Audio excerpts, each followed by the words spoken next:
Hello, everyone. Welcome to our webinar today. We have a very exciting topic, unlocking the value of data mesh with data architecture as a service. A lot of big words there, big concepts, and we can't wait to give you our perspectives. So before we start, if you have a question or comment on what we're talking about, and we highly encourage that, please go to the Q&A button on the Zoom panel and put your question in there, and we will address them certainly at the end. Maybe if we're really agile and versatile, we'll address them as we go along as well. Now, if you have a technical issue, you can chat with our administrator, Sarah. So just go to the chat button and you can contact her there. We will make this recording available to you after the event, and I think even the slides too. All right, who is speaking today? Well, I'm Wayne Eckerson, president of Eckerson Group. We're the host of this webinar today. I've been in this industry for way too long, 30 years. Got a lot of gray hair to show for that, but very excited about this very new topic, data architecture as a service and how it intersects with the data mesh. So I'm very fortunate that I have with me two experts on this topic, Armin Petrosian, who's the CEO and co-founder of Coalesce, a very exciting up-and-coming company that you'll learn about at the end, and Satish Jayanthi, CTO and co-founder of Coalesce as well. So I'm going to speak for about 15 minutes, 20 minutes. I'm going to lay the foundation for this topic, and then Armand's going to talk a little bit about his perspective and introduce Coalesce. And then Satish, I believe you're going to give a little demo, right? Yeah, absolutely. Awesome. Yeah, okay. Happy to be here. Thanks, Wayne. Looking forward to it. Yeah. All right, so I just want to give you guys the really big view to start. And I've been in the space since the 1970s, and I've seen a lot happen. And as I look at data, and more specifically data architecture, I think, and you may question this, but I think they've been 4 generations. The first was operational reporting, where people ran reports directly against ERP or operational data, typically housed in the 70s anyway on mainframes and then mini computers, and then went client server. In the 90s, we had the advent of data warehousing and business intelligence. That's when I started in this space, very fortunately, and it's been a great run since then. In the 2010s, we had this huge paradigm shift where we kind of encompassed or sometimes replaced the data warehouse with a data lake. And we started to consume a heck of a lot more different types of data. Instead of just structured data from our operational systems, we now pulled in interaction data with our customers in our CRM and on our website, as well as observational data from sensors and edge computing and things like that. And I think in this decade, we're seeing another generation of data architecture. And this is where I'd really like your feedback. So put your questions in the Q&A button. I think the new architecture is a distributed one, and we're calling that data mesh, in some cases data fabric. And I think one thing I'm starting to proselytize and writing something about this right now is that we need to overlay a data marketplace on top of the mesh to actually make the provisioning and sharing of data much easier, whether it's just for internal sharing across boundaries or external sharing with partners. And here, obviously, the new data type is external data. And of course, there's all kinds of that growing by leaps and bounds every day. So this is kind of an entree into this world of data mesh. So let me dive into that a little bit. I think a lot of you probably know the basics. There are 4 major components of a data mesh. There's domain ownership, where domains build data products for themselves instead of relying on a central IT team or central data team. They manage those data products, and hopefully, ideally, they share them with others in a form that others can actually consume and do something with. That's a little bit of a big if.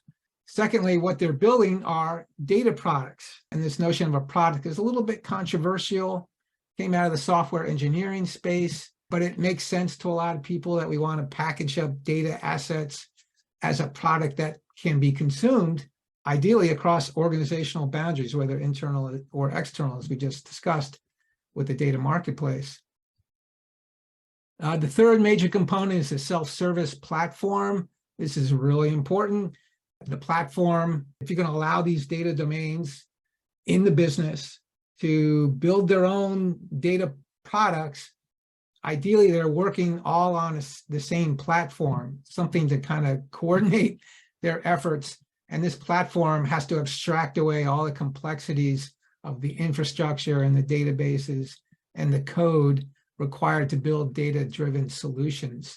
So we're starting to see the advent of those types of platforms or combinations of tools put together as a platform, which we'll see in a second.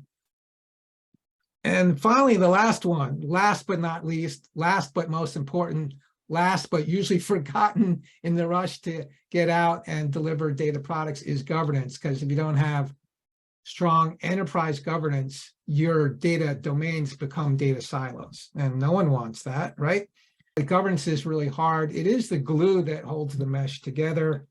That's a whole nother presentation, a whole nother talk about how to do that. We do a lot of consulting on governance. It's hard work.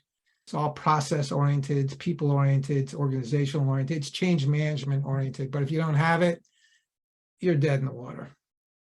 Okay, it's a little case study. This was a pharmaceutical company. They actually spoke at a recent conference I was at, really compelling case study. They were gangbusters on implementing the data mesh to supplement, actually to replace a traditional monolithic data warehousing architecture that had all the problems that we've come to know and hate about data warehouses, primarily as a bottleneck, hard to make changes, not very agile. So this company adopted data mesh, pushed out development to the data domains, and those domains went crazy, building products on a common platform. So in 12 months, they onboarded 40 domain teams, that's a lot, that built 50 data products supporting 1,300 users who can access 100 terabytes of data. So that's pretty impressive. One of the stellar use cases that's out there today. And they really have mastered these first three components. And I think my conversation with the data manager there, they got to double down on governance or else they'll be in trouble. Their platforms built on a data cloud or cloud data platform, and an observability tool, data access control tool, and a CI/CD orchestration tool. Those four types of tools actually made up their platform, which is kind of interesting. And then the domains actually elected to use their own types of ELT, ETL, transformation, and BI tools. So that was their choice of a platform, multi-tool platform, which is interesting. So the big challenge, as I mentioned, was the governance, and they don't have that. They know they're going to be in trouble. As I mentioned, they'll just have a bunch of silos. And we've seen that before, right? If you've been in the space as long as I have, these silos are a recurring problem that companies grapple with. They want to empower users, empower departments, empower business units, but without the glue to hold everybody together, they become silos. So how do we minimize data silos? Well, traditionally, almost everything we've done technologically has been to actually avoid data silos and gain consistency and quality in our data. So what are those traditional approaches? Well, we centralize the logic and the data in a data warehouse. We standardize the tools that users use. And finally, data governance. The first two have been less successful. Data governance still remains to be seen whether that's going to work. You have to have strong commitment at the executive suite and throughout middle management and beyond to make that work. So I'd like today to talk about a new approach that kind of makes maintaining the standards in your architecture so much easier, and we're calling this data architecture as a service. So it's a play on words, right? We have all these as a services from the cloud, right? Infrastructure as a service, platform as a service, software as a service. So it's definitely a play on that. And it's similar in as such that just as the cloud abstracts the complexity of various elements of building and running applications, so does a data architecture as a service abstract the complexity of running a data architecture and using the elements of a data architecture easy for citizens, data integrators, citizens, data scientists, and data analysts. So in essence, data architecture as a service, it inserts architectural guardrails into no code or low code data pipeline tools. So you get your citizens data integrators, they're building out data pipelines, simple or complex. We're going to make it a lot easier for them to do complex things like handle slowly changing dimensions, and do complex joins. And we'll give you some more examples in a second. So basically, it takes the standards that your architects decide are important for how the company should build stuff so things stay aligned, and it inserts them into tools and makes the execution of those standards a point and click. No code needs to be written. So when you think about a data mesh where development is done in a distributed manner, you absolutely need data architecture as a service. You need to build into your platform, the self-service data platform. Those standards are baked right into the tools that those users are using to build out their data products. So what are the benefits? It automatically enforces architectural standards, as we see, eliminates data silos, facilitates governed self-service, turns data analysts into citizens data engineers, basically upscales their capability, and enables architects to update or change the schema or the platforms underneath, this service with impunity. So they can change things behind the curtain, right? And the users don't need to know anything about it. It just works for them. At least that's the theory. So truth be told, this is not a new concept. Data architects have been doing this for eons, using templates and things like that. They want to distribute and trust different groups to build stuff out. They templatize stuff a variety of different ways and give them to analysts, citizens, data integrators to build their own pipelines. And then ideally, architects review the output to make sure that was put in by the less experienced folks actually is going to work out and lead to a successful delivery of data pipelines. And ideally, especially for less experienced folks, it compresses development from months to hours potentially, because it's all point and click, with the option to get into the code if you need it. Okay, so let me just show you, and this is actually from Coalesce, and you're going to see a demo. So this is just kind of a little preview.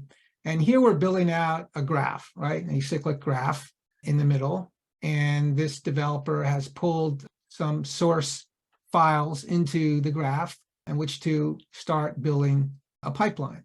So the first thing they do here is build a staging area. So they added a node called staging, and they added that to the customer source data. And from there, they want to build out customer dimension inside that staging table. So they add another node, they click on add node, and up pops all these nodes that you see on the right here. And they scroll down until they see dimension, and they click on that, and up pops the customer dimension, and they start creating their dimension table. So all these items are node types that are built, and they encapsulate all kinds of code and standards that architects bake in to this environment. These four things in Coalesce anyway are out of the box. These four node types: dimension, fact, stage, view. All the other node types you see listed here were custom developed by an architect using the kind of logic that they felt as necessary. So you can see a lot of these things here help satellite link or for a data vault type of implementation. All right, so the next slide, we're just going to start creating that dimension table. And you can see here all the fields in the dimension table. This system automatically adds surrogate keys and systems columns. So the users don't have to think about doing that, don't have to remember to do that. The system remembers to do that for them. On the right, there are a number of user options that the architects also create to hide some of the complexity of building out data pipelines. So for instance, should you create this customer table as a table or a view? Well, instead of coding, you can just actually, click here and pick one, point and click. Should you enable multi-source or disable that? You can define your business key here by just pointing and clicking on various keys that the system identifies. And you can identify which columns are for slowly changing dimensions, and you want to track history just by checking here. So the result is that you don't have to write all this code, right? And as a citizens data integrator, you probably don't want to do that. If you did do that, it'd take you too long and you'd probably make a lot of mistakes. So this not only enforces standards, it accelerates development, and it reduces errors. Change once and deploy everywhere. That's another benefit as well. And auto generates documentation. So this is kind of a summary of what we said. What are the characteristics of data architecture as a service? It's template driven to speed development. Change once, it updates everything. Just change the template and then everything automatically updates. Abstracts platform and code. Enables architects to change target platforms easily underneath the hood without users having to experience any disruption. It auto-generates code, as we saw. It's point and click, and behind the scenes, it's generating SQL or whatever code the tool supports. So this enforces standards without the need for time-consuming code reviews. Supports scheduled execution, automating pipelines, creating a lights-out environment.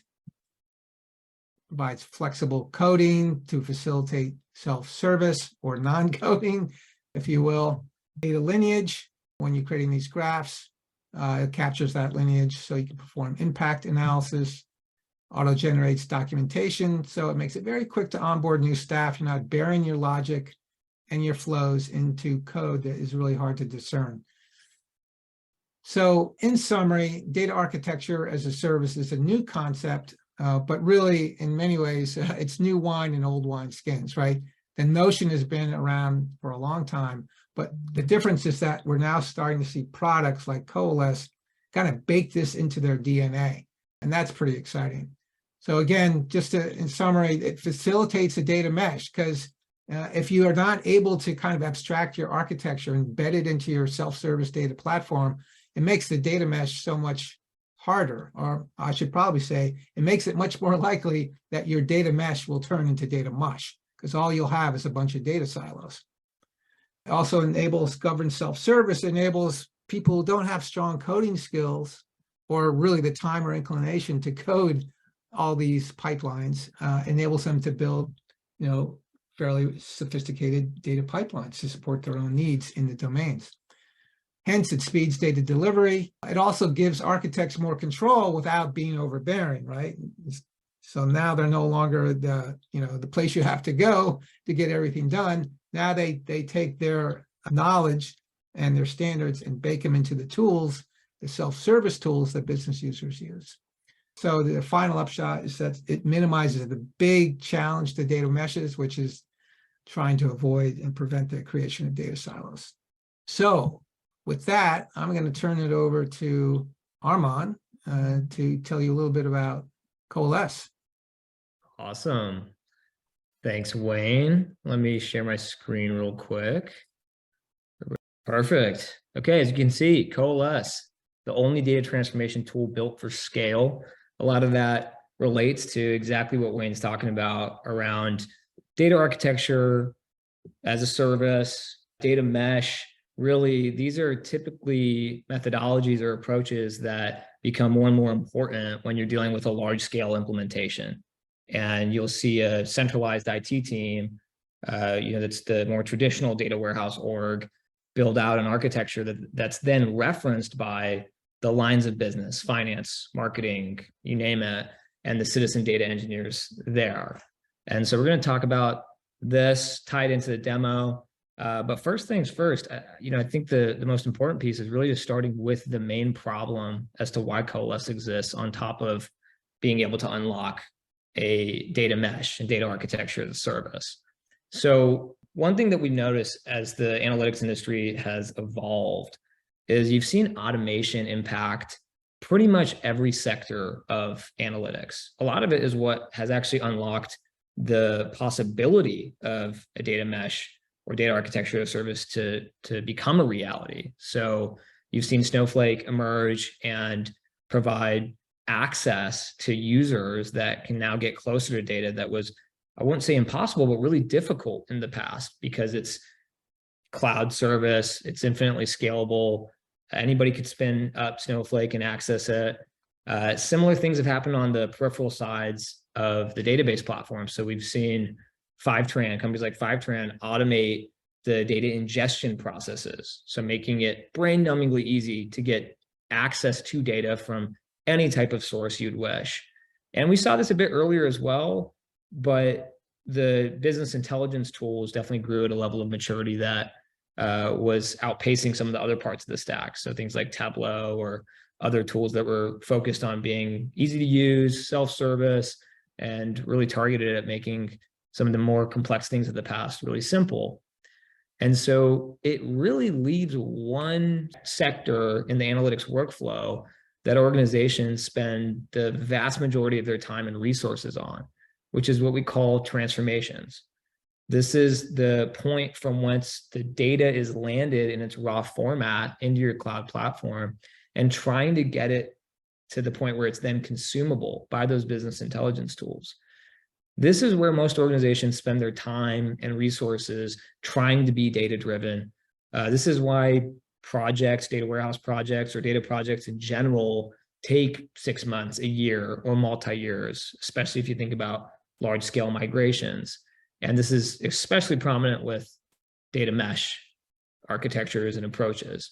And so with Coalesce, we are a data transformation tool that wants to apply the exact same philosophy of automation, but to the transformation segment to help data engineers and data practitioners be as effective as possible, as quickly as possible, and really accelerate development in a way that is elegant and sustainable for not just a small project or a massive enterprise scale project, but everything in between.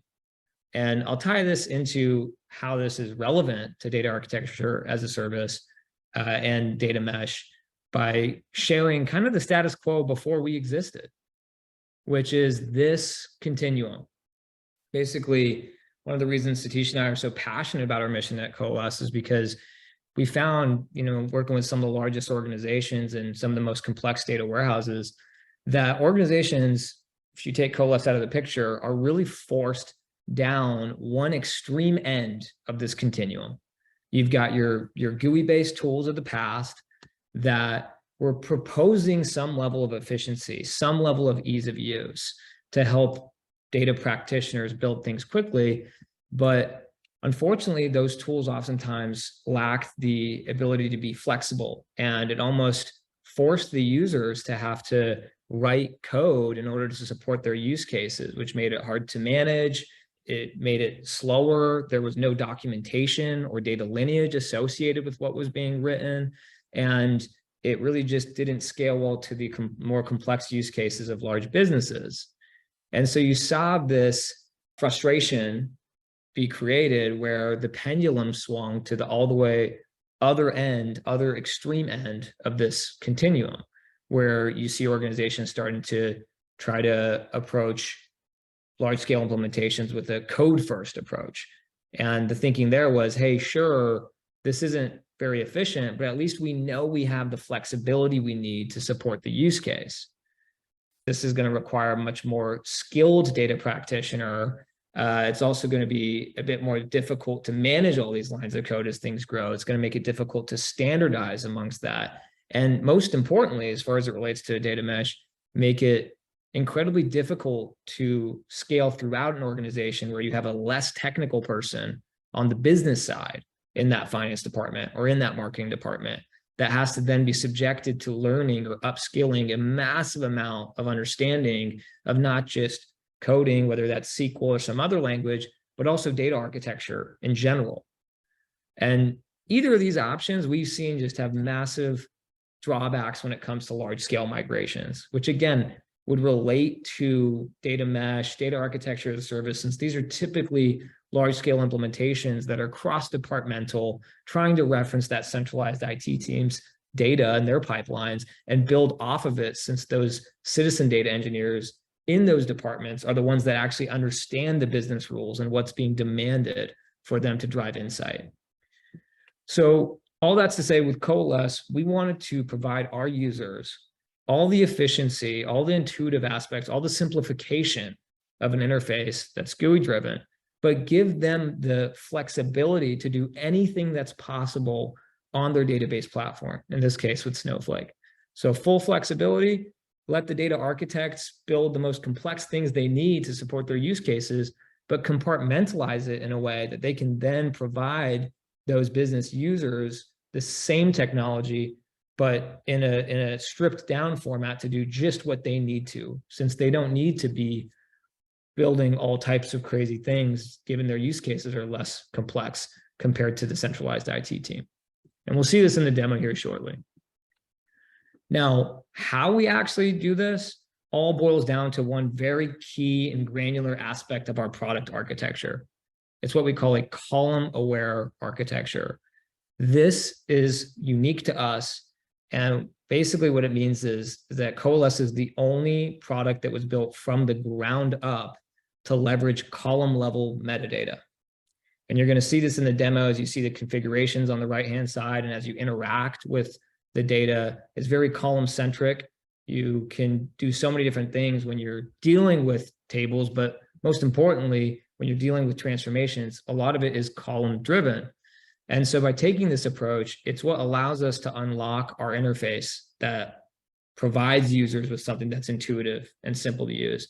It's what allows us to correspondingly, as the user makes selections in the configurations, automate the SQL that's needed in, for example, the type 2 dimension that Wayne was discussing earlier. It's also what unlocks some of the aspects associated with governance that becomes a huge issue as projects scale around not just table level lineage, but column level lineage, and the ability to interact with that lineage and understand where it came from, and not just see impact analysis, but propagate those columns depending on what the business users want and need. And so all of these things combined is what allows us to deliver extreme levels of automation and efficiency. The one unifying theme amongst all of our customers is that they see some level of exponential productivity gains using Coalesce when compared to anything else on the market. It could be 2x, it could be 100x, it's usually somewhere in between, but that's why organizations adopt this technology, along with the ability to have a more holistic view of the analytics workflow across departments in the centralized IT team. So that way it's a much more elegant approach when they're dealing with their data. Few technical differentiation aspects. Wayne touched on a lot of them. You know, Coalesce is software as a service, which definitely lends towards that self-service model for different users. There's an easy and intuitive interface that allows users on varying skill sets to be productive with Coalesce. And then, of course, one item that is very key to the product is the ability to customize objects and packages in a way that's user-friendly, but also insanely powerful when it comes to accomplishing complex things in a simple way. And we give the data architects the ability to author those objects in what we call user-defined nodes that Satish will talk about here shortly in the demo. Lastly, what customers are actually using this product. We got an amazing list of customers despite being a recent startup. It's one thing that we're very proud of, having multiple Fortune 500 customers in production with their most complex use cases. We've also got over 200 companies actively using Coalesce today. Here's some of them. But again, the unifying theme for all of them is some level of exponential productivity gains when using Coalesce compared to anything else on the market that they looked at. So enough from me. Product demo. I think that's what everybody likes to see. They don't want to listen to me talk. But one thing we always leave everybody with, and I think it's similar to what you said earlier, Wayne, you know, complex technologies that go mainstream when they abstract away the complexity and actually become accessible for people of varying skill sets. So I'll stop my share and let Satish go. All right. Thanks, Armand. Thanks, Wayne. Yeah, I know that from the Q&A, there's some people eager to see what you've got. Absolutely. I'm going to leave some time at the end just for Q&A. I think we can answer those questions. So I got about, let's say, 20 minutes, a little bit less than that. I'm going to cover as much as I can. Are you able to see my screen? Yeah, Yes. I will say if you do have a question, we've had some people raise their hands virtually, but it'd be better if you actually put your question in the Q&A section. I'll help you out, Satish. I'll answer some of these questions while you're going through your demo. Awesome. All right. So what you're looking at is the graph that Wayne talked about. So this is the pipeline that you're going to build. And once you log in, there are two sections here at the top. You see the build, and then there's the deploy. So build is where you spend most of your time trying to come up with that right, graph that you're trying to build. And once you do that, then you check in your graph into Git, and then you go to deploy, and you deploy to a target environment, such as QA or prod. Now, as far as the setup goes, it's very quick to connect to Snowflake. We support all types of authentication mechanisms, single sign-on, all of that. So I have already configured my instance here. I have some tables that are sitting in my Snowflake instance, and I have, added those here. As you can see, these are nodes, and there are different types of nodes that we support. In this case, I'm looking at, for instance, this is a source node. So when I click on these nodes, you can see the columns. So we are always aware of the column level metadata, as Armand pointed out. That's our grain that we work with. You can also see the data types, and you can fetch data. You can see what the data looks like at any given time. Now, I'm going to add another node to this graph, and I'm going to build a type 2 dimension and show you how that works, that workflow. So I'm going to go to add sources, and here's a list of all the schemas and databases that I have access to. I can, open these and kind of browse the data if I want to before bringing it, or I can select that. So in this case, I already selected all the rest of the things and added to my graph. So I'm going to now bring in the customer source. So I just added this customer node. And when I click on that, I can see again the columns, the data types. Let's say if I want to create a customer dimension, all I need to do is I right click and say add node. And then immediately I see all the nodes that I have in my repository. I can see there's things like node profiler. There's a date node. There's a CDC node. There's external table node. There's some data vault nodes. There's the dimension here. So some of these, for example, dimension, fact, and stage, and view, and persistent stage, they come out of the box, but everything else is custom developed, meaning Coalesce can develop these and keep adding these things to the repository, or you can just build your own. If you look behind the scenes in the configuration, you will see how this can be done. But the idea here is you can build your own node, encapsulate whatever logic that you need to as part of that. So in this case, I'm going to just use this dimension node because that's what I want to build. But before I do that, I may want to apply some rules. So for that, I would add a stage node. And as you can see, it applied some naming convention here, prefixed with STG. On the right-hand side, you can see some node properties, such as in what database schema this is going to be created. And you can also see the options like, do you want to create this as a table or as a view? Now, also, you can add other things to this dropdown. So let's say you want to create this as a materialized view. So that's the custom change that you have to make. You can go back into the node definition and you can add that option and say, hey, I want to give the users the option of creating it as a materialized view and so on. So that's where the flexibility aspect comes in.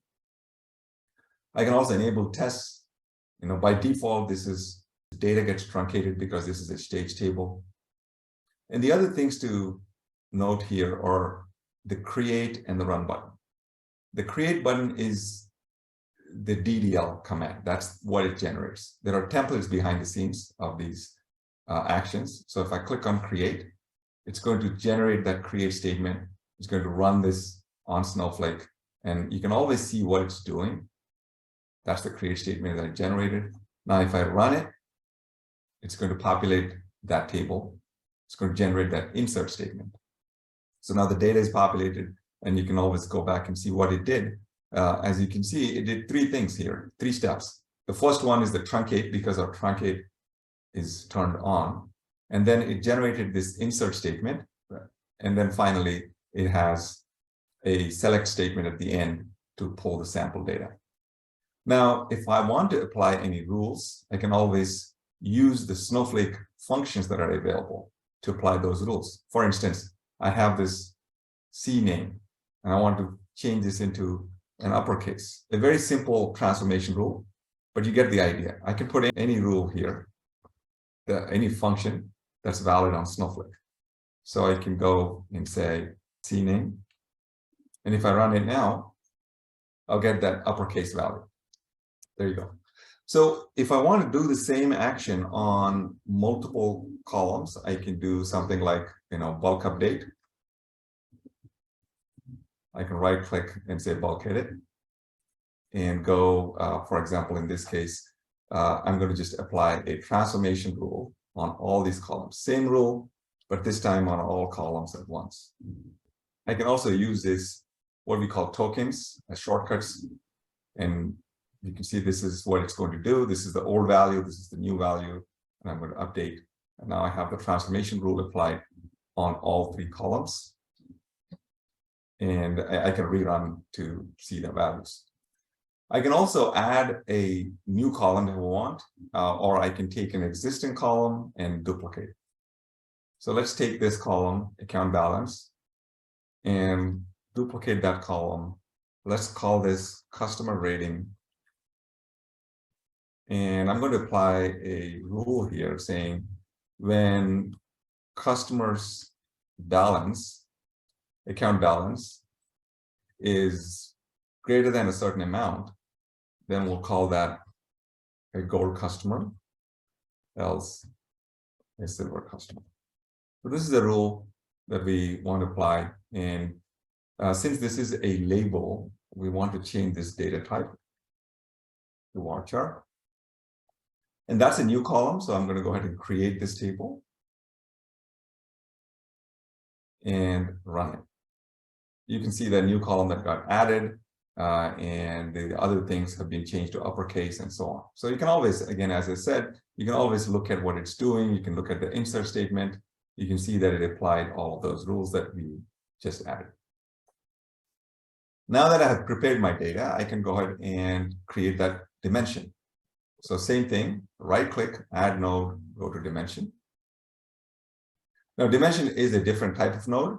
It has its own configuration options, such as business key, change tracking, and so on. If you notice, there's no truncate option here because we don't want to truncate dimension tables. And you can also note here that we added the surrogate key automatically. We have added system columns. Now, all of these things can be changed and customized to your needs. You can say business key, you can call it whatever you want. You can make it optional or required, whatever makes sense for that node that you're building. So in this case, I'm going to select the business key, and I'm going to also select the change tracking columns, the type 2 columns. So if address or phone number change, I want to keep the history for those. I'll go ahead and create this and run it. So it's going to generate that whole type 2 logic based on the template, and then it populated. As you can see, the surrogate key and all the system columns are populated. You can see the code behind the scenes. This is the code that it generated. This is a merge statement, merging the data into the dimension based on the business key that we chose. Also taking the type 2 columns into consideration. Now, this is the code that someone has to write by hand if they were to build a type 2 dimension. Now, the advantage, obviously, as Wayne pointed out, is this node is built by somebody's technical, and they have done the best coding into that template. And a power user or a citizen data engineer, they can just consume the node just by right-clicking and using it. All the guardrails and all the best practices have been encapsulated into this node. Now, if somebody says, I don't like the merge statement, I want this to be an insert and an update, 2 separate statements, yes, you can go ahead and build that and change this. One other thing I want to show is the column lineage. I think column lineage is one of the critical things as part of the documentation we generate. So as Wayne pointed out, when you build something as a product, data as a product, people who are consuming that product need to understand where that data is coming from. Column lineage would be very beneficial to do that. And also where you do impact analysis, hey, I'm adding new columns or I'm changing something, what's the impact on my current landscape? So in this case, what I'm going to do is I take this dimension customer and I'm going to create two views. Let's call this finance view. And I'm going to share this data with finance, but I'm going to remove some of these columns here. Create another view. Let's call this marketing.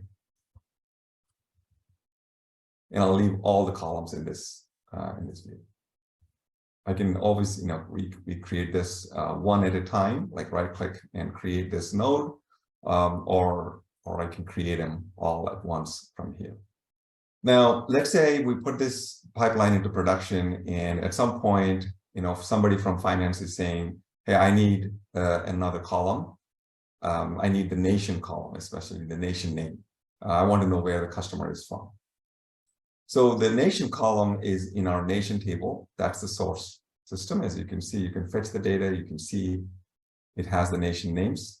But I want to add this to my finance view, not to the marketing, but to the finance. Now, in the real world, this pipeline is going to be much larger than what you're seeing here in the demo. Let's say it's about 30, 35 nodes, a lot of joins, a lot of complex transformations. So if you were asked to make that change, the first thing that you need to understand is what's the impact on my current pipeline by bringing that column. And then the second step is to, once you understand that impact, you have to go back and change the pipeline to accommodate that column. So I'm going to go here into the stage customer and say, I'm going to just drag that nation column into this. Change the column name to nation name. And I'm going to establish that join condition.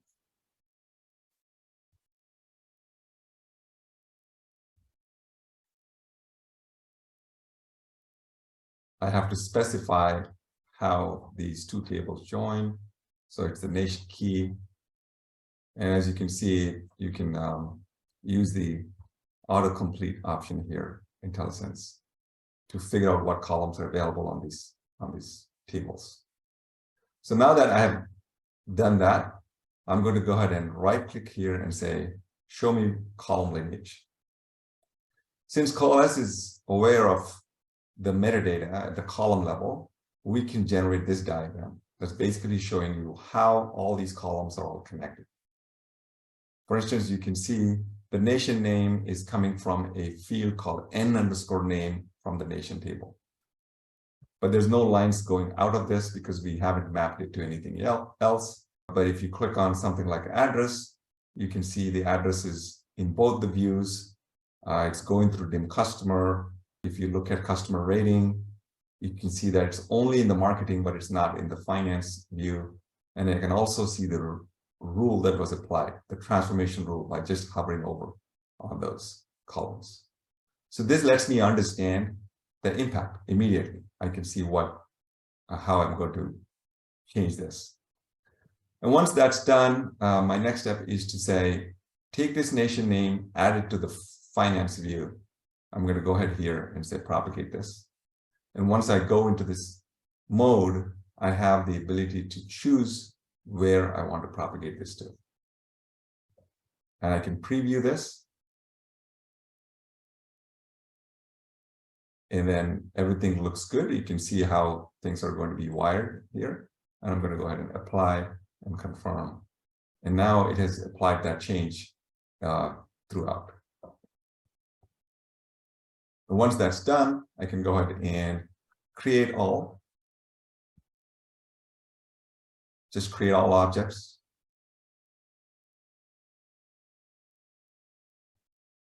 And I can go ahead and run them. I can also pick and choose the slice of the graph that I want to run. So you don't have to run the entire graph every time. But if you look at the finance view, we should see the nation name. Once we fetch data from there, you see the nation name was added. But if you look at the marketing view, there is no nation name there because we did not select that. So that's how the column lineage works, and it's an important aspect of our tool. Everything is based up of that column awareness. Well, we got 4 minutes, I guess. Do we want to leave some time for a Q&A? Oh yeah, we had some great questions. Do we want to take the questions now, or do you want me to keep going? Why don't we take some questions? Let's do that. And I saw one that came in and they asked, because there's some similarities to the old data warehouse automation tools like Time Extender and Warescape, you know, the lineage and the auto documentation, auto scheduling. Would you say this is different from that type of tool? Those tools a little familiar to you, Satish? Yeah, absolutely. I mean, first of all, this is, again, Armand pointed out this already. This is the first tool that has leveraged the column awareness from the ground up. We have started with that concept, not an afterthought. A lot of these tools that we have seen is the metadata was just kept there, and it was never not the main focus. So if you look at our column lineage diagram, it's going to even break down a complex transformation and say, in that transformation, the columns that you used, where they're coming from, and exactly what is the source of those columns. That's just one example. But to point out that the main point there is the way we use the column awareness, I don't think those other tools leverage this.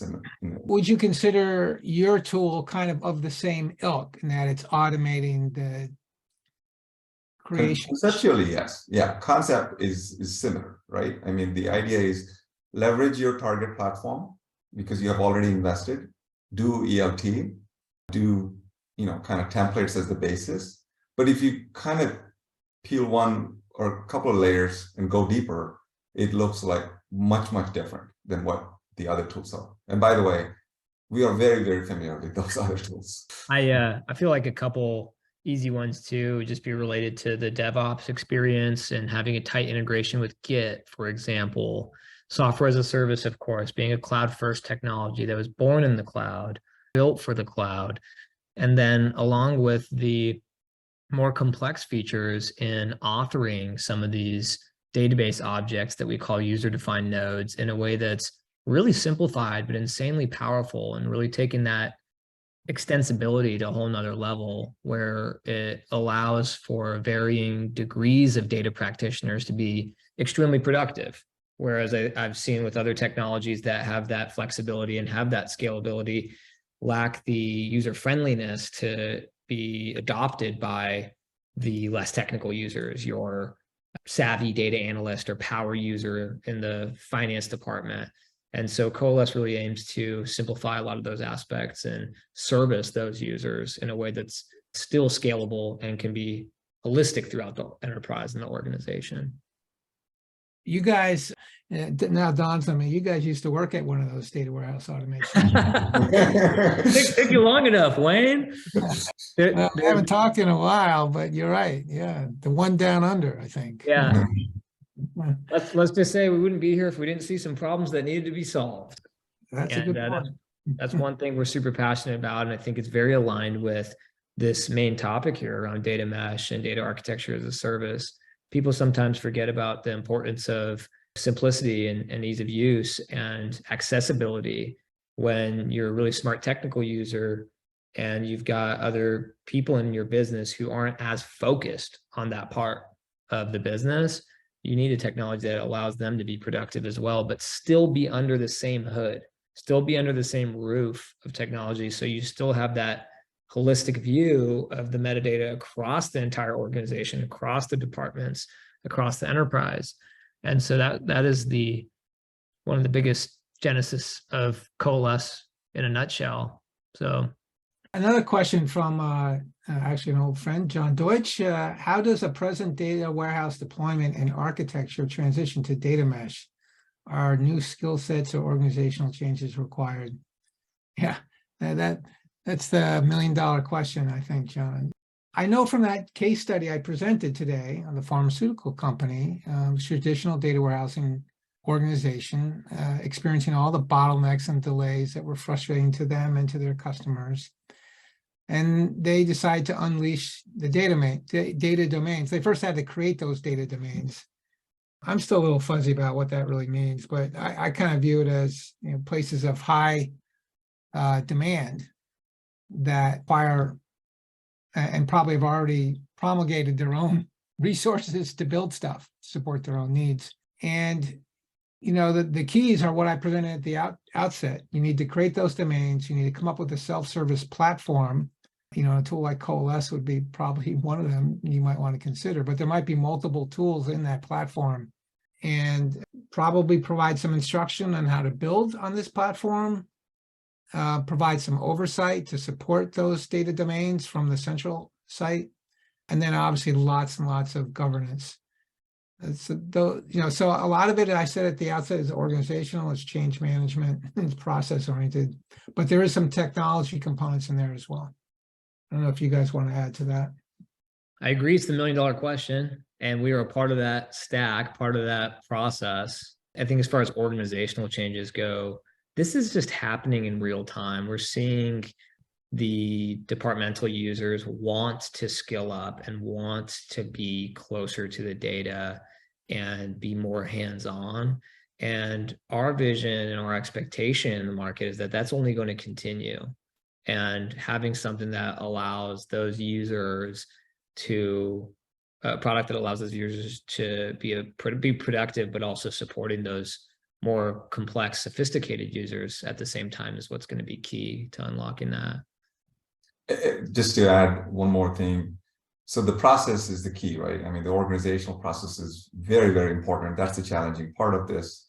But if you ask the same question 10 years ago, even technically, like, it was not possible to implement data mesh. For instance, if somebody wants to create a new database, they had to talk to IT. IT would take, you know, whatever time to build a database because they have to provision that. So now that is automated. Same thing with data extraction. With, you know, this goes back to the slide that Armand showed at the very beginning. Where is the bottleneck? The bottleneck is in transformations, and that's what we're solving. So with this in place now, we think, at least from a technical standpoint, you have all the pieces of the puzzle. Now it's up to your organizational processes that you need to focus and improve. Once you do that, you have all the technical tools at your disposal. Hey, no, we're at time, Wayne. I'm pumped. Yeah, we are right at time. Yeah, there's still a few questions, but I think we answered some of them, or most of them, or all of them, really, in the Q&A function. So, but it looks like there's some people you might want to reach out to who want a deeper dive into the product, which is always good. So you guys did your job. Congratulations. And all of you are still out there. We appreciate your time and attention, and we hope we provided some insights and value. And if you have any questions about this topic, please feel free to reach out to me at Eckerson Group or Armand or Satish at Coalesce. So thank you. Have a great day. Thanks, everyone. Thank you, Wayne. That was fun. Yeah. And thanks, Wayne.